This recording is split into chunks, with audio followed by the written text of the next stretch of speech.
മലയാള cinema വ്യവസായത്തിൽ സ്ത്രീകൾക്കെതിരായുള്ള അതിക്രമങ്ങൾ അന്വേഷിക്കാനും അവ തടയുന്നതിനുമുള്ള ശുപാർശകൾ സമർപ്പിക്കാനും രൂപീകരിക്കപ്പെട്ട ജസ്റ്റിസ് ഹേമ കമ്മീഷൻ റിപ്പോർട്ട് പുറത്തുവിടാൻ ഹൈക്കോടതി അനുവദിച്ചത് WBC ഇക്കാര്യത്തിൽ സ്വീകരിച്ച നിലപാടുകൾ എടുത്തു പറഞ്ഞുകൊണ്ട് ജസ്റ്റിസ് ഹേമ കമ്മിറ്റി രൂപീകരിക്കാൻ കാരണക്കാരായ WBCയും സംസ്ഥാന വനിതാ കമ്മീഷനും റിപ്പോർട്ട് പുറത്തുവിടണമെന്ന നിലപാട് സ്വീകരിച്ചത് ഇക്കാര്യത്തിൽ പൊതുതാൽപര്യമുണ്ട് എന്നതിന്റെ സൂചനയാണെന്ന് ജസ്റ്റിസ് VG അരുൺ വിധിന്യായത്തിൽ വ്യക്തമാക്കി. റിപ്പോർട്ട് പുറത്തുവിടുന്നത് ഹർജിക്കാരനായ നിർമ്മാതാവ് സജിമോൻ പറയലിന്റെ വ്യക്തമായ താല്പര്യങ്ങളെ ഒരു വിധത്തിലും ബാധിക്കില്ലെന്നും വ്യക്തമാക്കിയതായാണ് കോടതി ഉത്തരവ് പുറപ്പെടുവിച്ചത്. റിപ്പോർട്ടിലെ തെരഞ്ഞെടുത്ത ഭാഗങ്ങൾ പുറത്തുവിടുന്നത് മൂന്നാം കക്ഷിയുടെ താല്പര്യത്തെ ഹനിക്കുന്നതല്ല എന്ന സാഹചര്യത്തിൽ നടപടിക്രമങ്ങൾ പാലിച്ചല്ല എന്ന വാദത്തിന് നിലനിൽപ്പില്ല. അതുകൊണ്ട് തന്നെ റിട്ട് ഹർജി തള്ളിക്കളയുന്നുവെന്നും കോടതി വ്യക്തമാക്കി. ഒപ്പം റിപ്പോർട്ടിന്റെ പകർപ്പ് ആവശ്യപ്പെട്ടവർക്ക് അത് നൽകാൻ ഒരാഴ്ച കൂടി സമയം അനുവദിക്കുമെന്നും കോടതി വ്യക്തമാക്കി.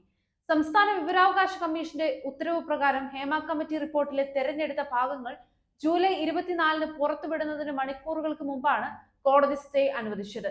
ഒരിക്കൽ തള്ളിക്കളഞ്ഞ ശേഷം റിപ്പോർട്ട് ആവശ്യപ്പെട്ടുകൊണ്ടുള്ള അപേക്ഷ വീണ്ടും സ്വീകരിച്ച സംസ്ഥാന വിവരാവകാശ കമ്മീഷന്റെ നടപടി നിയമവിരുദ്ധമാണ്. ചില വിവരങ്ങൾ പുറത്തുവിടുന്നത് കൊണ്ട് റിപ്പോർട്ടിലെ സൂചനകൾ മൊഴി നൽകിയവരെയും കുറ്റാരോപിതരെയും വെളിപ്പെടുത്തുന്നതിന് കാരണമാകും. ഇത് അവരുടെ സ്വകാര്യതയുടെ ലംഘനമാണ്.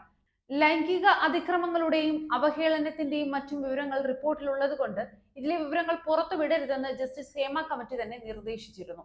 മാധ്യമ പ്രവർത്തകരാണ് വിവരങ്ങൾ ആവശ്യപ്പെട്ടത് എന്നതുകൊണ്ട് അവർക്ക് ഇതിലുള്ള വ്യക്തികളെയും സംഭവങ്ങളെയും കുറിച്ച് റിപ്പോർട്ട് ചെയ്യാനാണെന്നത് വ്യക്തമാണ്. എന്നാൽ ഇതിൽ പൊതു താല്പര്യം അടങ്ങിയിട്ടില്ല. മാധ്യമങ്ങൾ ഇത് റിപ്പോർട്ട് ചെയ്താൽ അത് വ്യക്തികൾക്കുണ്ടാകുന്ന ബുദ്ധിമുട്ട് വളരെ അധികമായിരിക്കും തുടങ്ങിയ വാദങ്ങൾ ഹർജിക്കാർ ഉയർത്തിയതോടെയാണ് കോടതി സ്റ്റേ അനുവദിച്ചത്.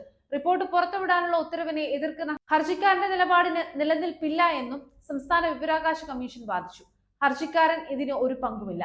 ഹർജിക്കാരനെ റിപ്പോർട്ട് ഒരു വിധത്തിലും ബാധിക്കുകയുമില്ല. അതുവഴി ഒരു വിധത്തിലുള്ള മൗലിക അവകാശവും ലംഘിക്കപ്പെടുന്നുമില്ല. ആദ്യ റിപ്പോർട്ടിലെ വിവരങ്ങൾ പുറത്തുവിടാതിരുന്നത് റിപ്പോർട്ട് സർക്കാരിന്റെ പരിഗണനയിലാണ് എന്നതുകൊണ്ടാണ്. അതിനുശേഷം 4 വർഷങ്ങൾക്ക് ശേഷമാണ് അപേക്ഷ പരിഗണിക്കപ്പെട്ടത്.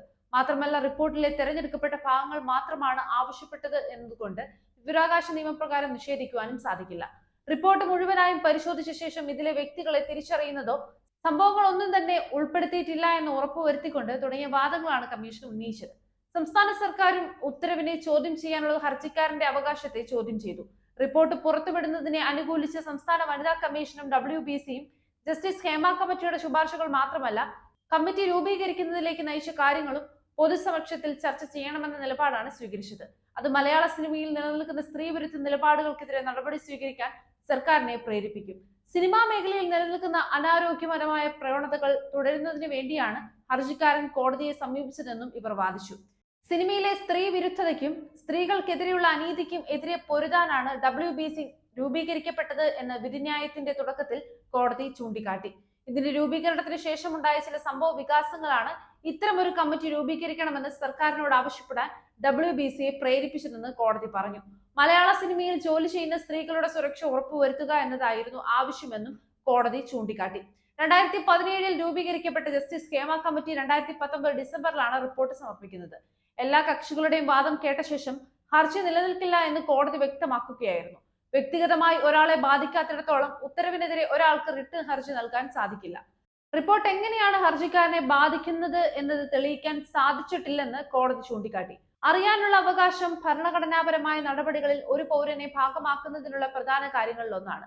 അറിയാനുള്ള അവകാശം ഉള്ളപ്പോൾ തന്നെ സ്വകാര്യത സംരക്ഷിക്കാനുള്ള അവകാശവും പ്രധാനമാണ്. അത് പലപ്പോഴും നിയമപരമായും ധാർമ്മികപരമായും പ്രതിസന്ധി സൃഷ്ടിക്കാറുണ്ട്. എന്നാൽ വ്യക്തികളുടെ സ്വകാര്യതയെ ബാധിക്കാതിരിക്കാനുള്ള കാര്യങ്ങൾ വിവരാവകാശ കമ്മീഷൻ സ്വീകരിച്ചിട്ടുണ്ട്. ഹർജിക്കാരുടെ വാദം ഊഹാപോഹങ്ങളുടെ അടിസ്ഥാനത്തിലാണെങ്കിൽ തേർഡ് പാർട്ടികളെ ഒരു വിധത്തിലും ബാധിക്കില്ലെന്ന് വിവരാവകാശ കമ്മീഷൻ ഉറപ്പാക്കി. സാഹചര്യങ്ങൾ മാറുന്നതിനനുസരിച്ച് വ്യക്തമായ ഉത്തരവുകൾ പുറപ്പെടുവിക്കാൻ കമ്മീഷന് നിയമപരമായി അധികാരമുണ്ട്. അതുകൊണ്ട് വർഷങ്ങളുടെ ഇടവേളയിൽ വ്യത്യസ്ത ഉത്തരവുകളെ ചോദ്യം ചെയ്യുന്നത് നിലനിൽക്കില്ല എന്നും കോടതി വ്യക്തമാക്കി.